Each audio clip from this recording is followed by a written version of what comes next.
고득점비법 독해 파트 한번 들어가 보죠. 여러분, 독해는요, 지문이 대체로 길기 때문에 이미지로 연상하면서 읽을 필요가 있습니다. 또한 지문의 의미를 빨리 파악할 수 있도록 주술목 속독법을 익히시기 바랍니다. 저는 글을 읽어 나갈 때 이제 다른 부분은 몰라도 독해 영역만큼은 여러분들이 이렇게 대각선으로 사선 그어가면서 읽으셨으면 좋겠어요. 대신 너무 정신없지 않게. 어떤 분들 막 동그라미 확 치면서 읽는 분들 계신데, 주술목, 마침표 단위로 이렇게 끊어서 읽어버릇하면 아주 간결하게 글이 눈에 들어오고요. 그 다음에 시험 보실 때 시험지가 보통 이렇게 붙어 있거든요. 그럼 이 붙어 있는 걸 반을 접어요. 반을 접으면 시선 처리가 아주 용이해요. 네, 그런 방법이 있어요. 이렇게 양쪽 페이지 있으면 나는 여기 풀고 있는데 왠지 자꾸 이쪽으로 눈이 간다? 네, 눈이 가고 뿐만 아니라 좀 살짝 어려운 단어가 눈에 보였잖아요. 그러면 그때부터 막 긴장하는 거예요. 어떡하지? 내가 이거 풀고 난 다음에 이거 풀었는데 이거 어려울 것 같은데? 막 그것 때문에 중압감 때문에 정작 내가 봐야 될 지문을 제대로 못 보는 경우가 있어요. 그러니까 아예 시선을 탁 간결하게 요것만 볼 수 있게끔 그렇게 처리하는 것도 좋은 방법이에요. 특히 5, 6급 시험 보시는 분들은 요 적용을 꼭 해보셨으면 해요.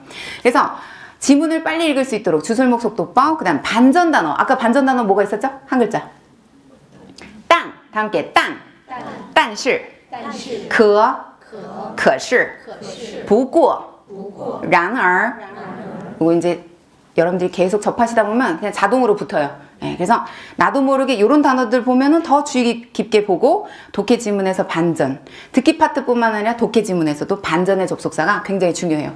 그 다음에 제한성 단어로 오답을 제거한다. 제한성 단어라고 하면요, 오직, 단지, 오로지, 끝까지 뭐 이런 단어들 있잖아요. 완전 요거 하나만 틀에 가두는 그런 단어들. 그 단어들이 들어간 답은 주로 오답이에요. 그 다음에 독해, 어순, 또 문장 성분 등 기본 어법을 체크해 가면서 지문을 읽으시면 또 눈에 잘 들어와요. 기본 어법. 저는 이제 접속사 같은 경우는 학생들한테 네모박스 처리하게 하고, 그 다음에 동사구는 역삼각형, 삼각형, 끊어읽기 부분 적절히 표시해 나가면 글의 내용이 전반적으로 싹 들어와요. 글을 다 읽고 나서도 핵심어는 동그라미 돼 있고 밑줄 그어져 있고 역삼각형, 삼각형 돼 있으니까 내용 정리가 한눈에 딱 돼요. 네, 그런 방법들. 그 다음에 고정격식이나 관용어를 지문 속에서 평소 10번씩 읽고 외우세요. 그 다음에 처음부터 외우려고 하지 말고 계속 흔적을 남기는 거죠. 예전에는 포스트잇으로 이렇게 벽에다 붙여놓고 공부하셨는데 요새는 휴대폰이 아주 기능이 좋잖아요. 그래서 휴대폰으로 그 이미지 파일로 해서 내가 공부해야 될 단어들을 다 찍어서 외워졌으면 쓰레기통에 버리고 못 외웠으면 그냥 놔두면 되고. 근데 그게 이제 쌓이면 좀 스트레스 받게 되니까 그죠? 아무래도 쌓이겠죠. 요일별로 정리를 해놓는 거예요. 하고 일주일 단위로 폐기. 네.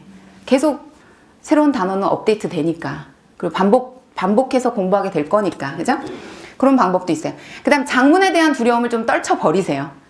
길면 겁먹는 분들 계신데 긴 건 끊어 읽으면 돼요. 그래서 독해 지문이 제일 긴 거는 정말 1000자짜리가 나오기도 하거든요.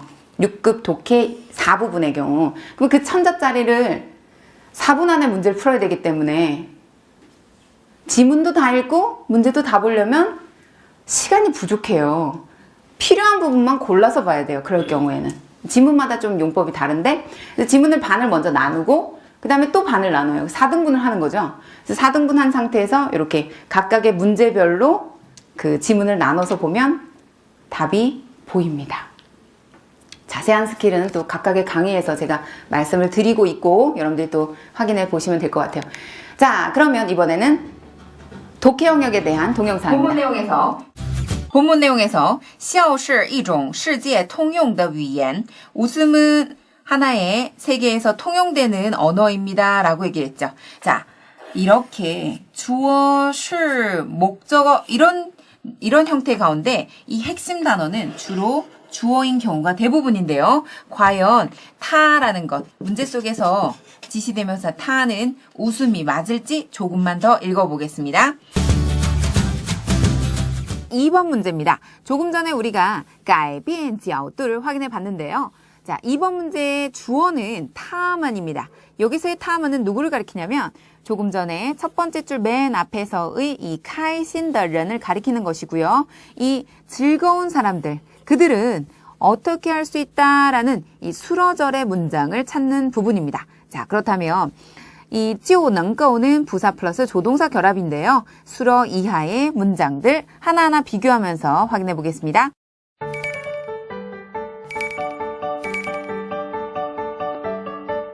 이 가운데 여러분들이 주의 깊게 생각해야 될 부분이 이제 지문의 의미를 빨리 파악할 수 있도록 주술목 위주로 주술목 이게 훈련이 돼야 돼요. 훈련만 제대로 된다면 속독이 가능해지고 더불어 정확하게 문제를 풀 수 있습니다. 자, 적용해 볼게요.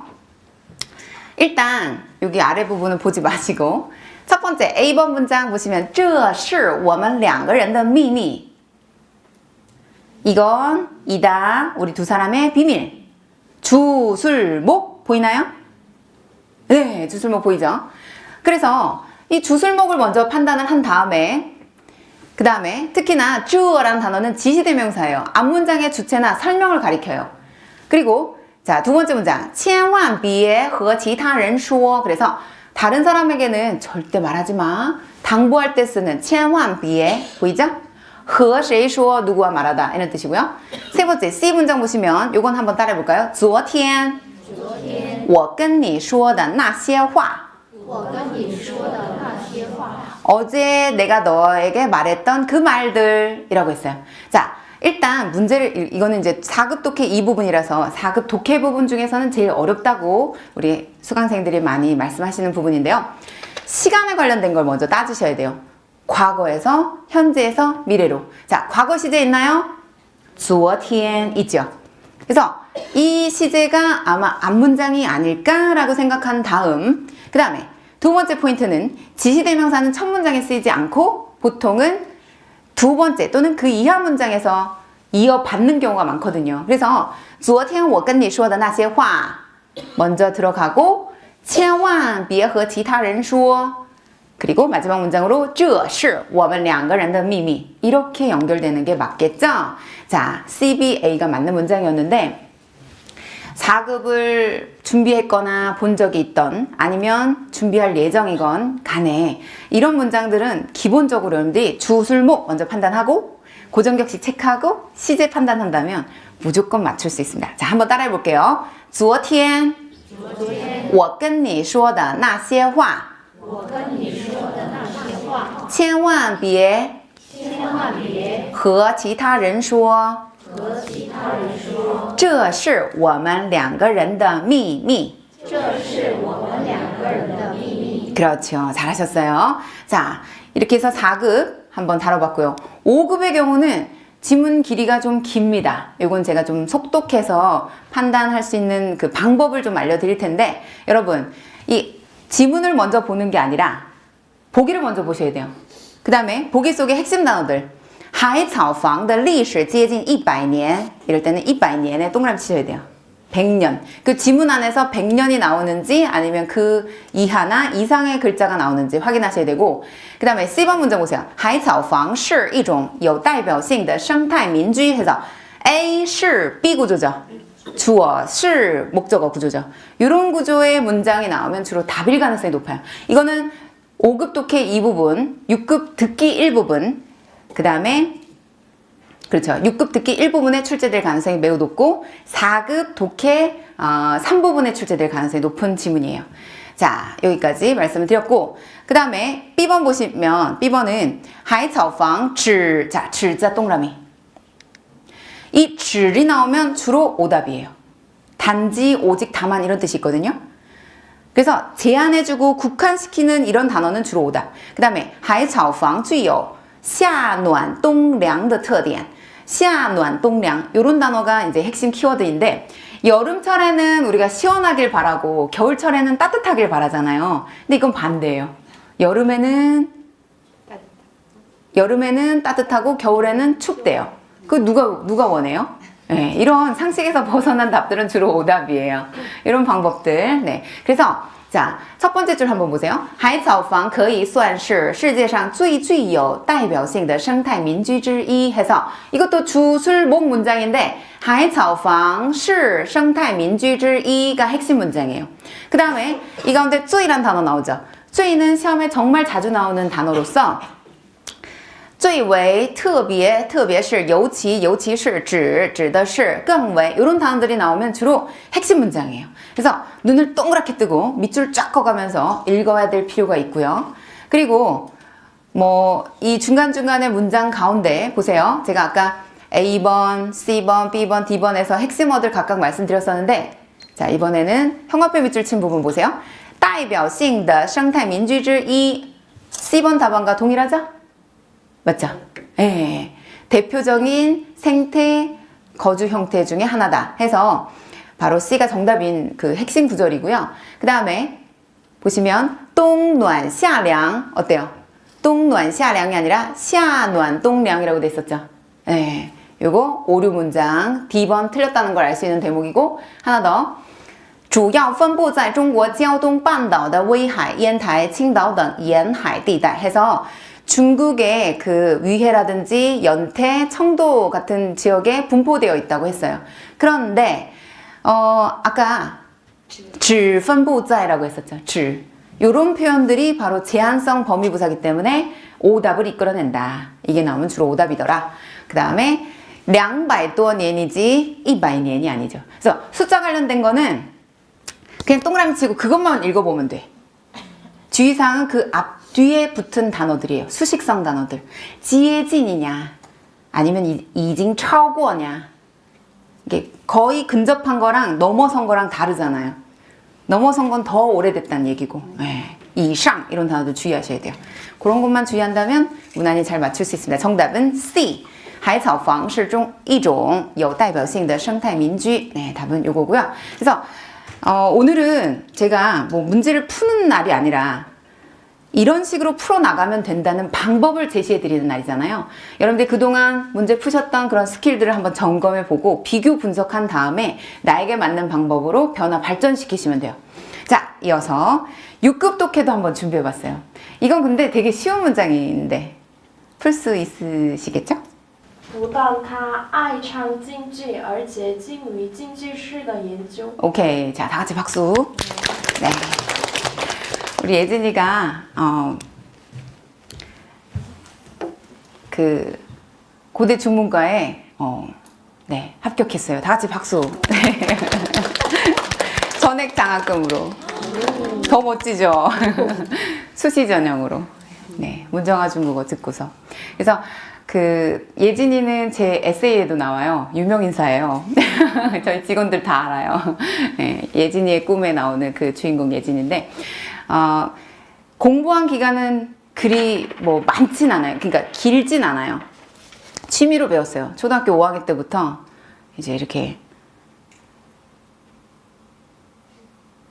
슈퍼주니어. 네, 슈퍼주니어를 계기로 그 멤버들이 중국에서 활약하고 중국 멤버가 있는 관계로 중국어를 접하게 됐고 네, 취미로 배웠는데 이렇게 네. 그러니까 아무도 모를 일이에요. 초등학교 5학년 때 그렇게 그냥 취미로 배웠던 게 이렇게 발전될지 누가 알겠어요. 여러분들도 지금 이 자리에 2016년 12월 28일 수요일 저녁 7시 이후 친구들, 가족들과 연말을 이렇게 보내야 되는데 이 소중한 시간 이렇게 오셨는데 또 5년 뒤, 10년 뒤 어떤 모습으로 변화될지. 여러분, 보단, 얼치의 접속사 위치 오류 문장이에요. 이거 시험에 정말 자주 나오는데 주어가 하나일 때는 주어가 부단 앞에 있어야 돼요. 예를 들어서 지금 이 위의 문장의 경우도 주어가 하나예요, 두 개예요? 하나죠. 타죠, 타. 그는 경극을 잘 부를 뿐만 아니라 게다가 경극사에 대한 연구도 아주 정통하다. 이런 지문이기 때문에 주인공은 하나인데 주어가 하나라면 타 부단이어야 되는데 부단 타로 돼 있어요. 자, 주어가 두 개일 때 부단 주어 1, 而且 주어 2. 예를 들면 不但他爱唱京剧而且他的妹妹也爱唱京剧 이렇게 간다면 주인공이 두 명이니까 不但他而且他的妹妹 이렇게 가는 거 맞죠? 근데 이 질문은 틀렸어요. 자, 올바르게 고치자면 他不但爱唱京剧而且精于经济史的研究 이렇게 가는 게 맞는 문장이에요. 아시겠죠? 너무 빨랐어요? 네, 찍어주세요. 네. 그리고 오늘 특강에서 이 강연에서 접하신 지문들 이거는 제가 뭐 많이 읽고 정리하고 그러시길 바라는 건 아니고요. 한 번씩만 그냥 읽어보세요. 귀가하실 때. 그리고 삭제하셔도 상관없어요. 어쨌든 스킬 부분이 여러분들이 각인이 딱 돼 있다면 뭐 문제는 그렇게 중요하지 않아요. 그죠? 자, 다음 내용입니다. 영역별 고득점 비법 장문 파트 들어가 보죠. 중국어의 기본 어순을 숙지해야 됩니다. 부사어, 관용어, 주어, 부사어, 수로, 보어, 관용어, 목적어 이런 어순. 특히나 시험에서는 연동문, 겸어문, 존현문 등 그 특수문형에 대한 지문들이 정말 자주 출제되고 있어요. 그래서 연동문의 경우는 주어가 하나에 수로가 2개 이상인 지문을 연동문이라고 그러거든요. 이 연동문 반드시 출제돼요. 4급, 5급 시험에서. 그 다음 문장 내에 주어와 수로 중심으로 우리가 품사를 파악해 나가는 게 중요하고요. 또 특히나 어법을 공부하시는 분들은 중국어의 기본 원리, 어법을 적용하면서 문장을 만들어가는 그런 훈련을 해나가셔야 됩니다. 자, 이어서 강의 한번 볼까요? 자, 주어 자리에 베이징, 티안안만 자리 잡을 수 있고 북경, 천안문은 입니다. 是 한 곳에 一个 유명한 著名的 여행 명소 旅游景点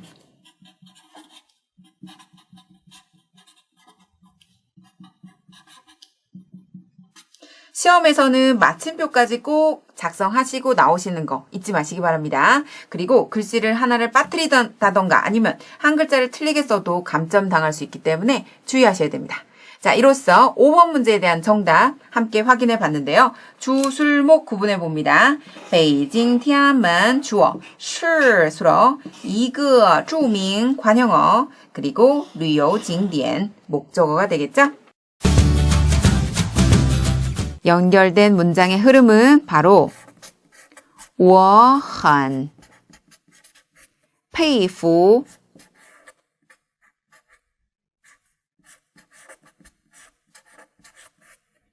张明的口才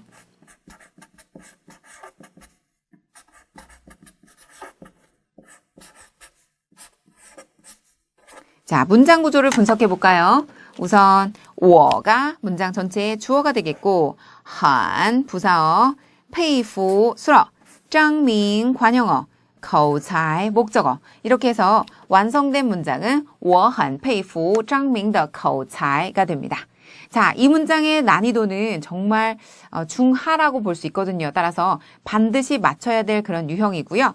佩服와 관련돼서 제가 2가지만 조금 더 보충을 해드리면 值得佩服라고 해서 탄복할 만한 가치가 있다. 혹은 의역을 하자면 탄복할 만하다. 이런 뜻이 있습니다.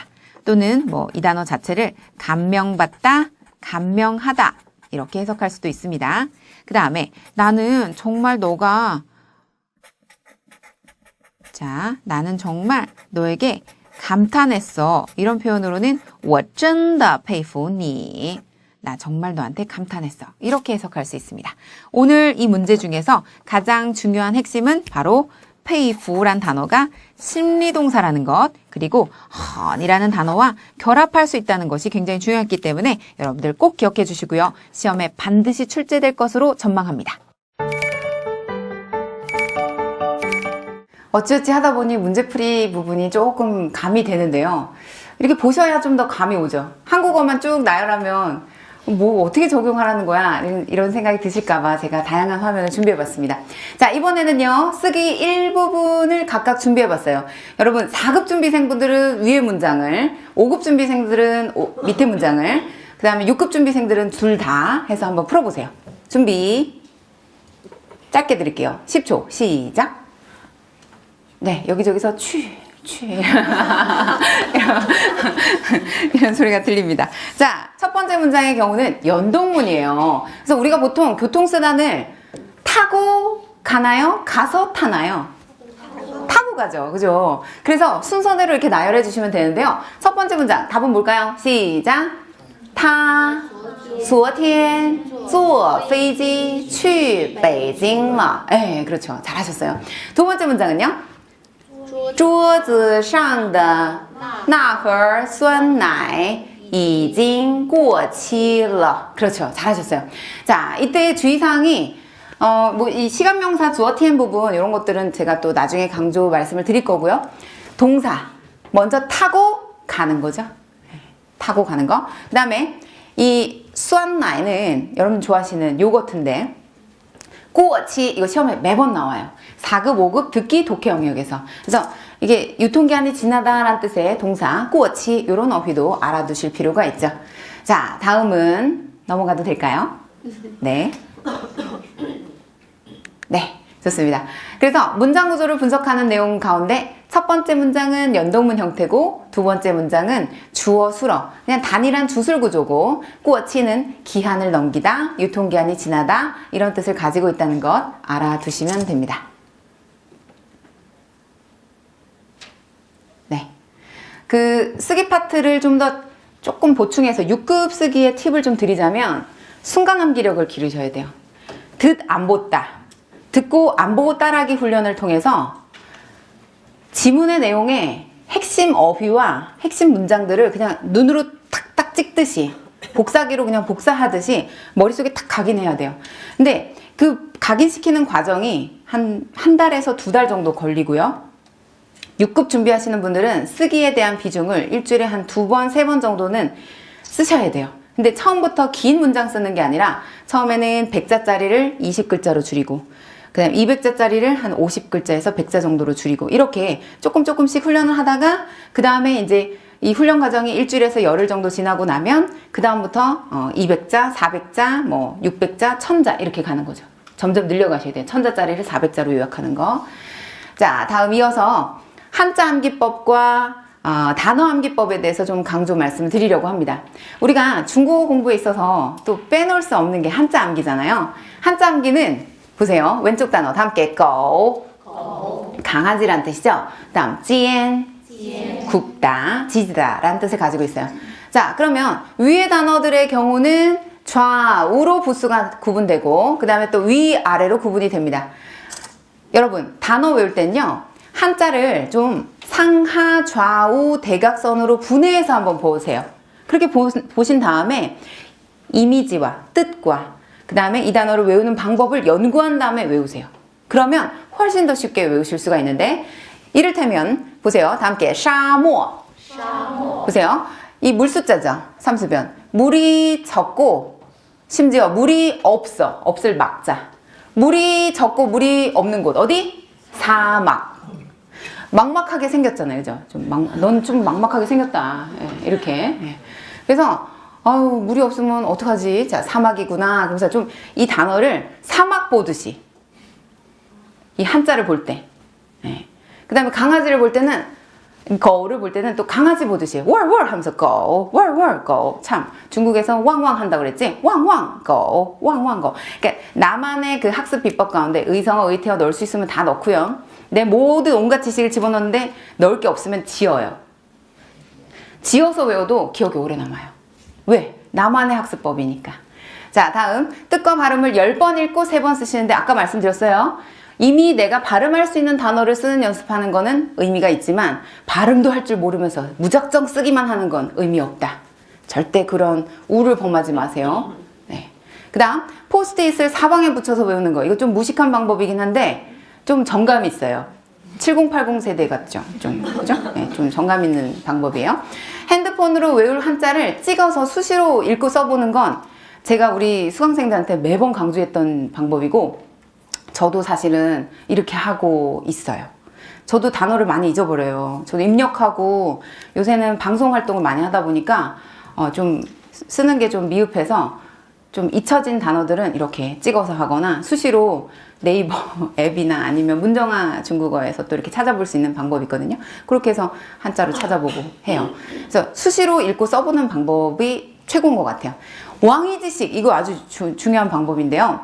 왕시즈 관련된 내용은 중국 그 지문에서 참 많이 다뤄집니다. 제가 박물관에서도 왕이지가 쓴 글을 보고서 중국인에게 물어봤어요. 혹시 왕이지가 쓴 이 글 무슨 내용인지 설명해 줄 수 있냐고 그랬더니 중국인이 의외의 답을 하더라고요. 왕이지가 누군데요? 왜냐면 중국에는 그 우리나라로 따지자면 추사 김정희에 해당되는 이 왕이지란 인물 외에도 정말 글씨 잘 쓰는 명필가가 너무 많은 거죠. 그래서 왕이지 씨는 그중 한 명이니까 잊혀진 거예요. 근데 어쨌든 굉장히 유명한 분 가운데 한 분인데, 이 왕이지라는 분은 글씨 연습을 할 때 본인의 그 집에서 조금 멀리 떨어진 연못에다 붓을 가지고 와서 써서 이 연못이 새카맣게 물들 정도로 글씨 쓰는 연습을 했대요. 그 다음에 지나다닐 때는 바지자락에 글씨 쓰는 연습을 해서 바지 이 주머니 부분이 너덜너덜했대요. 심지어 잠잘 때 덮는 그 이불 있죠. 그 이불에다가 쓰는 연습을 해갖고 이불이 또 너덜너덜해질 정도로. 그래서 제가 강조하는 방법, 왕이지 씩쓰기 학습. 이불, 바지. 그래서 이불이나 바지에다가 쓰는 연습 하시면 참 좋아요. 그 다음에 이거 검지 손가락은 쉽게 지치지 않아요. 여러분, 이 연필 잡아서 이렇게 하는 건 금방 지치거든요. 손목도 아프고 손가락도 아픈데 얘는 좀 튼튼하다고 생각이 되더라고요. 그래서 여러분 요걸로 그냥 이렇게 생각날 때마다 한 번씩 써주는 거 이거 좋아요. 네, 아시겠죠? 자, 그래서 한자 암기법 알려드렸고요. 다음은 단어 암기법입니다. 단어는 무조건 소리 내면서 읽어서 외워야 기억에 오래 남는데요. 항상 단어를 외우실 때는 이미 내가 알고 있는 단어는 제거하셔야 돼요. 아는 단어의 기준은 읽을 수 있고 뜻 알면 아는 단어예요. 근데 이게 동사다? 동사인데다가 지문에서 정말 자주 활용이 되는데 획이 좀 복잡하고 내가 아직까지는 정확하게 쓸 줄 모르면 그럼 그거는 쓰는 연습만 하면 돼. 발음 알고 뜻 알면. 그러니까 그 기준은 내가 세우는 거고요. 자주 접하는 단어인데 자꾸 잊어버려. 그런 단어도 좀 외우는 단어에 포함을 시킵니다.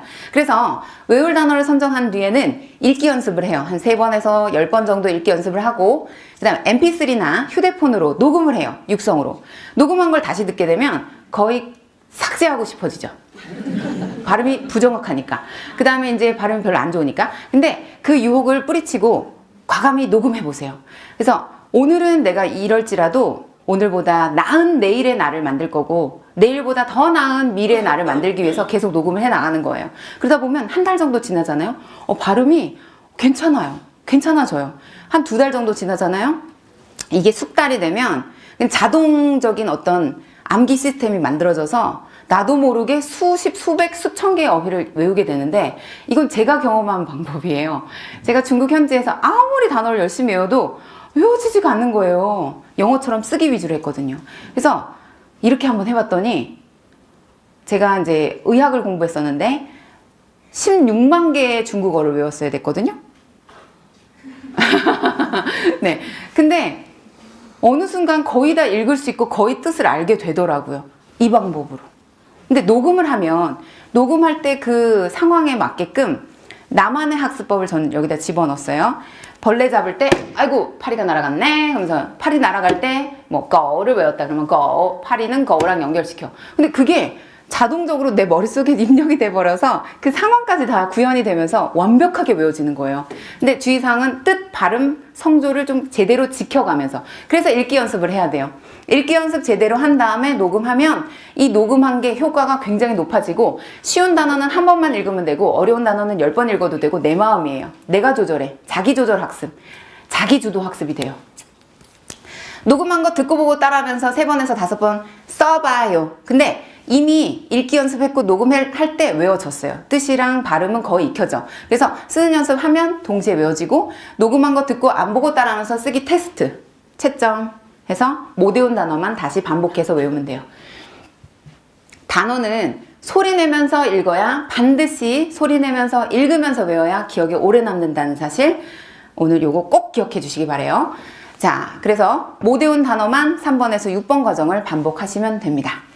4급은 30개, 5급은 40개, 6급은 50개. 사실 저는 오프라인 수강생들한테는 이건 최저 암기 개수고, 이제 6급 학생들한테는 막 100개씩 외우게 시킨 적도 있어요. 근데 중요한 건 뭐냐면 하루에 내가 몇 개를 외웠다가 아니라 꾸준히 얼마만큼 지속력 있게 재밌게 하느냐예요. 근데 100개씩 하니까 학원을 안 나오더라고요.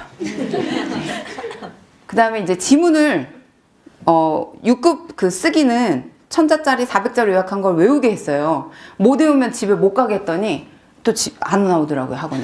그래서 출석률이 현저하게 저하돼서, 근데 효과는 굉장히 높아. 고득점을 그때 얼마나 많이 배출했는지 몰라요. 효과는 진짜 좋은데 그렇게 강압적인 방식은 우리에게 안 맞구나를 느끼고, 여러분들도 지치게 하면 안 돼. 그냥 꾸준히 조금씩 하되 길게 오래, 대신 정확하게 비법을 제대로 알아야 돼요. 자, 여기까지. 그 다음 이번에는 기간별 학습법이에요. 여러분, 시험을 2주에서 4주 정도 앞두고 있을 때는 모의고사나 기출문제 풀이를 통해서 실전 감각을 좀 높이셔야 됩니다. 기출문제를 풀 때는요, 이 출제 유형을 좀 분석할 필요가 있어요. 출제자의 의도를 분석하는 거죠. 어떤 의도로 이런 문제를 만들었을까? 내가 출제자라면 어떤 의도일까? 근데 이렇게 생각하는 사고방식이 굉장히 재미있어요. 그래서 나중에는 문제점도 막 만들어낸다? 그래서 막 교재를 이렇게 분석하다 보면요. 저는 예전에 그 11급 준비할 때, 9HSK 11급 준비할 때 그런 식으로 했었는데, 나중에 막 출판사에 전화를 했어요. 저 강의하기 전인데, 책 좀 제대로 만들라고, 이렇게 오탈자가 있고, 이렇게 하다. 그랬었는데, 어쨌든 여러분들이 공부하다 보면 나만의 공부 방식으로 이 출제 의도를 분석하면 기억에 오래 남아요.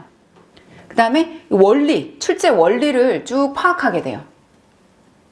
시중에 나와 있는 문제집 가운데 베스트셀러라고 구입하지 마세요. 베스트셀러는 출간한 지 오래된 책이에요. 좀 슬픈 현실이죠, 그죠?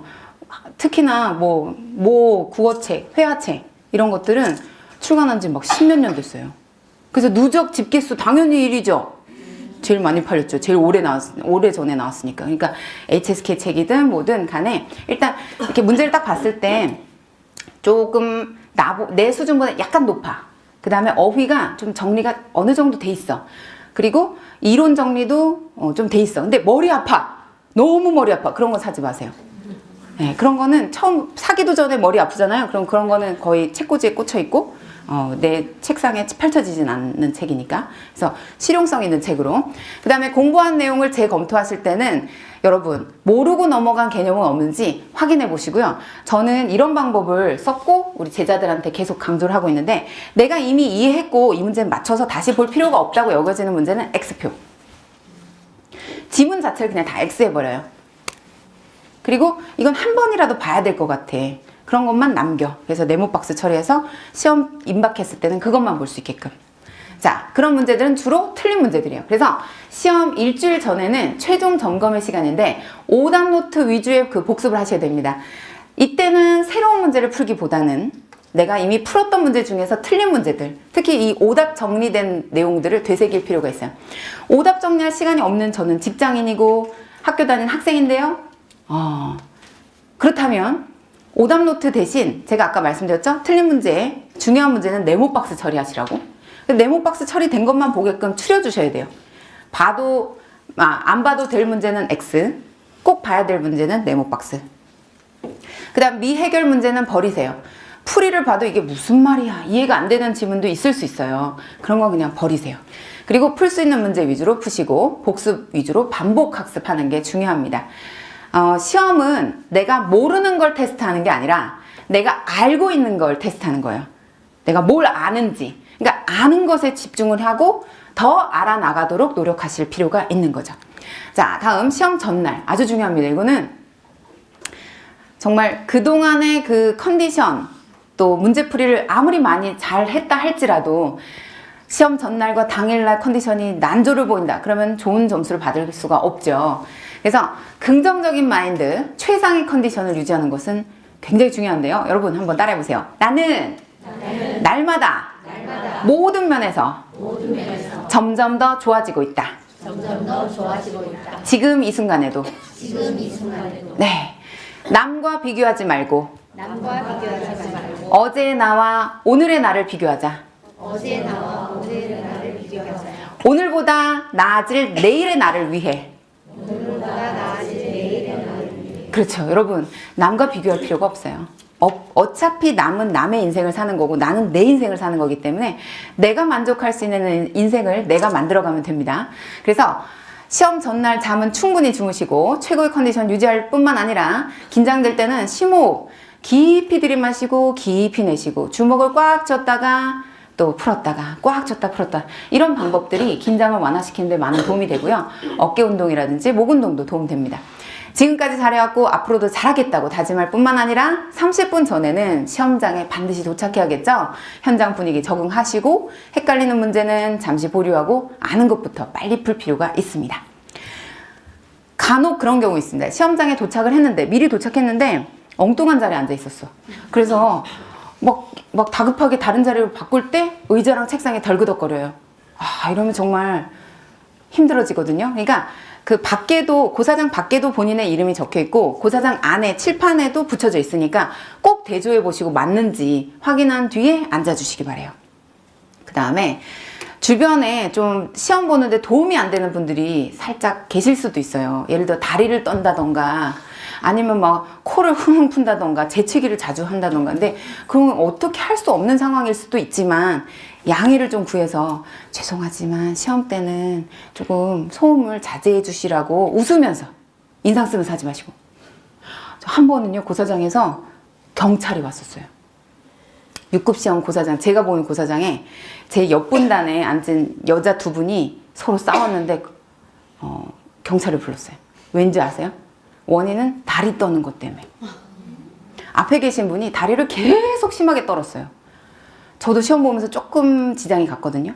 근데 그 바로 뒤에 계신 분은 더 지장이 갔겠죠. 그래서 이분이 정말 중요한 시험이었던가 봐요. 졸업 또는 취업이나 승진을 위한.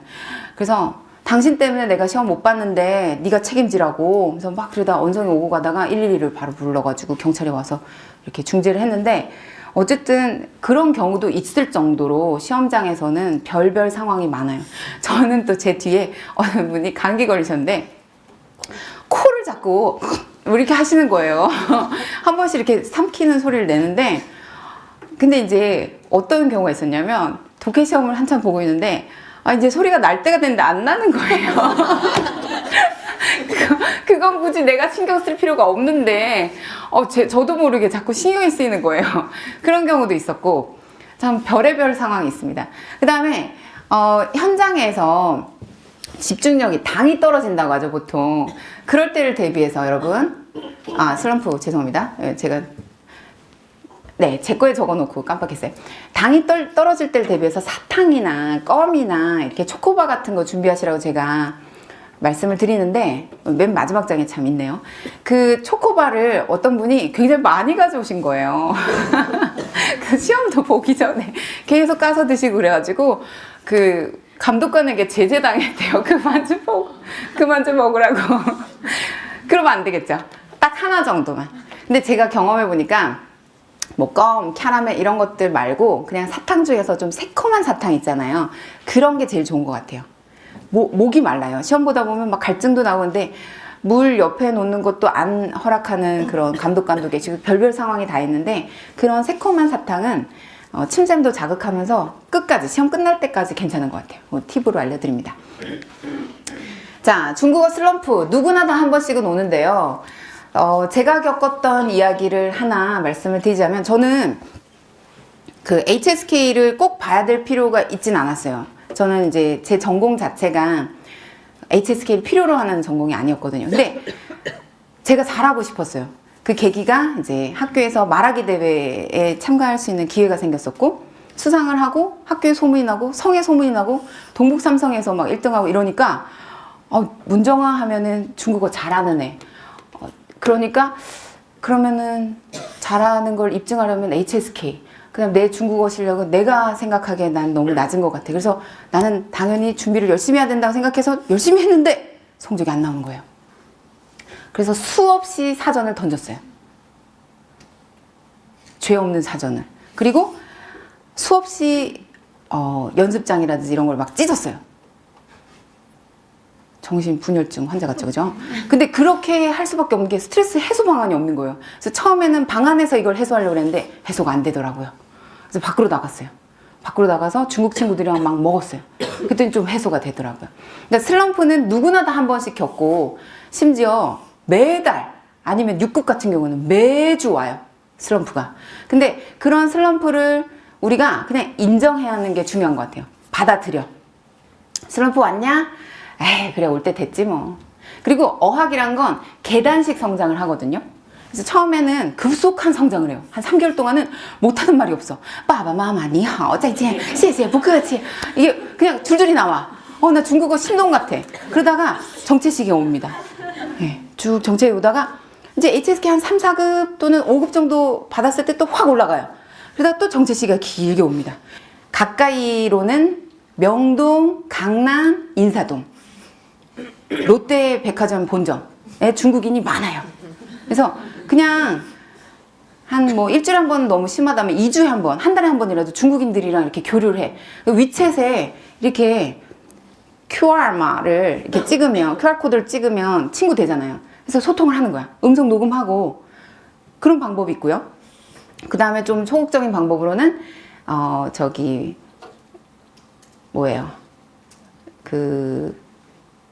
화상 중국어라든지 전화 중국어라는 방법이 있어요.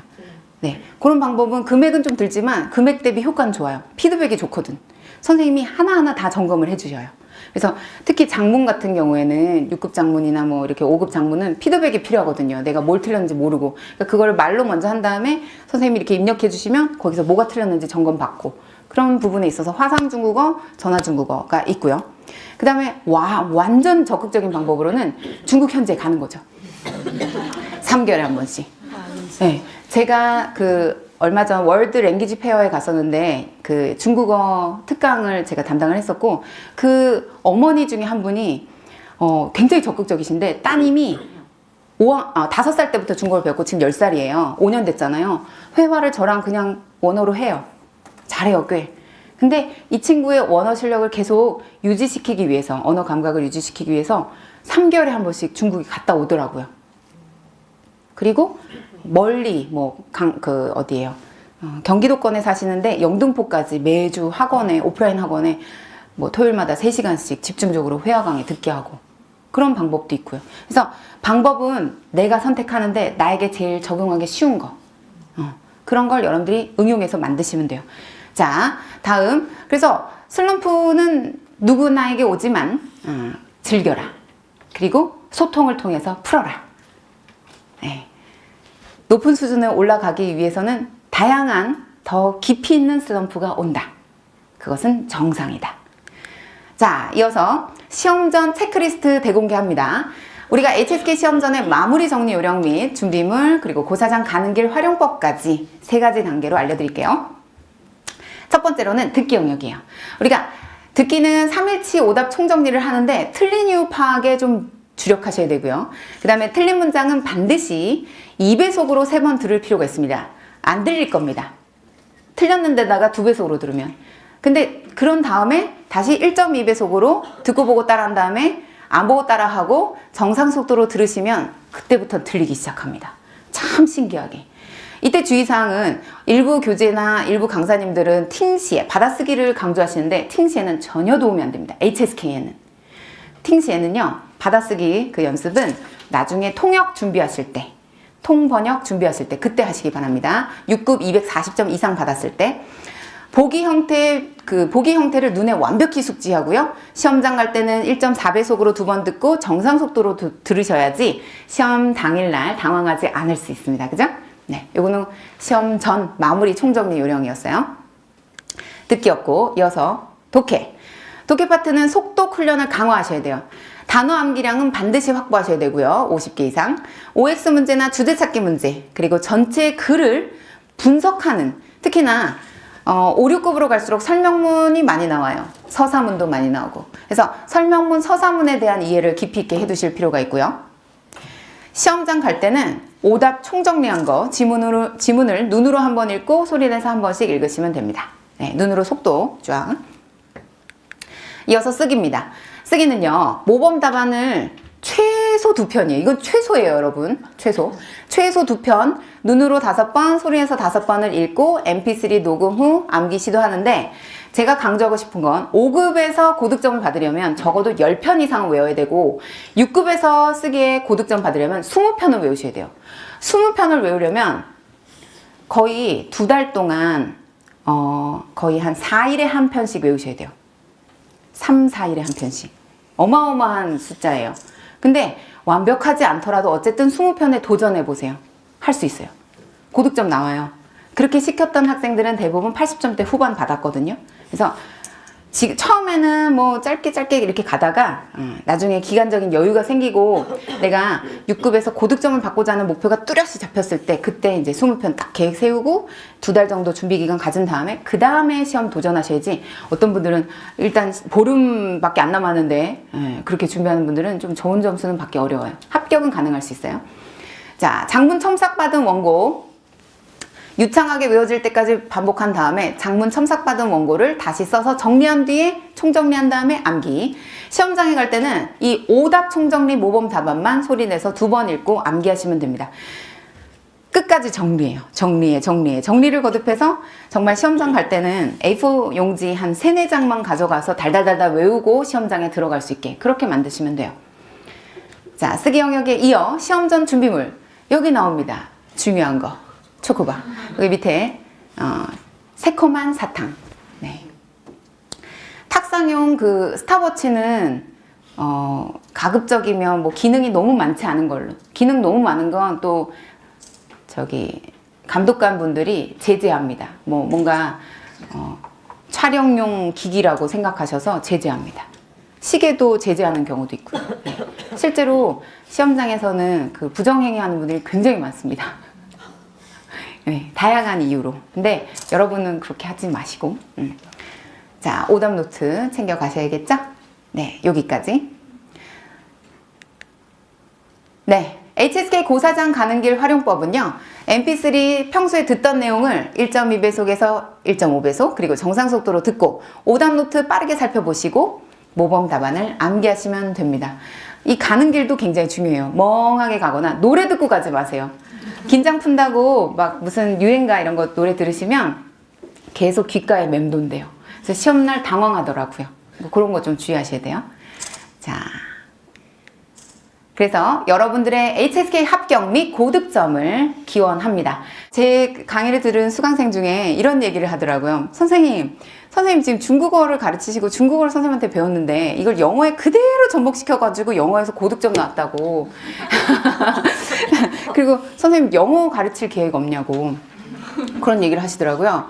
그래서 그건 좀 생각해 봐야겠다고 제가 얘기를 했는데 말씀하신 것처럼 진짜 어떤 학습법이든지 다 언어는 통하는 것 같아요. 그리고 한 가지 언어를 충실하게 열심히 공부하신 분들은 그 패턴 그대로를 다른 언어에 적용하면 되니까 여러분들 또 성공의 가능성이 높아지는 거죠. 그래서 우리가 왜 영어는 좀 울렁증이 있고 좀 70세대 이전 세대 분들은 외국인 만나면 좀 피하게 되고 나도 모르게 작아지고 그러거든요. 근데 중국어를 통해서 영어에 자신감을 가진 분들이 굉장히 많아요. 그리고 틀리는 걸 두려워할 필요가 없어요. 그냥 내뱉으면 돼요. 통하게 돼 있어요. 바디랭귀지도 있잖아요. 그죠? 그래서 저는 이제 어제도 일본인을 우연히 이렇게 만났는데 제가 제2외국어로 일본어를 배웠었거든요. 고등학교 때. 근데 이미 20여 년 전이잖아요. 생각나는 건 아리가또 고자이마스하고 니혼진 데스까 뭐 이런 것들 있잖아요. 아나타와 뭐 니혼진 데스까 이런 거. 그래서 그 짧은 몇 마디를 했거든요. 그랬더니 막 반가워하는 거예요. 저 일본인인 줄 알고. 그래서 막 그냥 막 얘기하는데 당황해가지고 와타시와 한국인 데스 스미마센 하면서 사요나라 하면서 이제 헤어졌는데요. 그러니까 그 간단한 몇 마디라도 어쨌든 소통할 수 있다는 게 굉장히 재밌잖아요. 외국어는 그런 식으로 접근하면 될 것 같고 중국어든 영어든 일어든 불어든 그렇게 하시면 좋을 것 같아요. 네, 질문이 더 없으시다면 네, 오늘 강연은 이것으로 마치겠고요. 더 궁금한 점은 잠시 남아주신다면 1대1로 상담해 드리도록 하겠습니다. 제가 오늘 강연을 준비하면서 학생들한테 항상 이 말을 많이 해서 여러분께도 들려드리고 싶어서 준비해 봤습니다. 성공을 바란다고 성공을 목표로 삼을 필요는 없다. 자기가 좋아하고 믿는 일을 하기만 하면 성공은 자연히 찾아온다. 데이비드 프로스트의 명언으로 오늘 문정아의 HSK 특강 이것으로 마치겠습니다. 여러분 경청해 주셔서 대단히 감사합니다. 따지아 싱크러 들어가고 만화도 좋고 동화도 좋고 네, 제가 올패스 듣고 그리고 선생님 쓰신 책도 매일 거의 제가 외국 갈 때마다 그 책은 거의 교과서처럼 들고 가서 매일 읽고 그리고 라디오도 챙겨서 듣고 있거든요.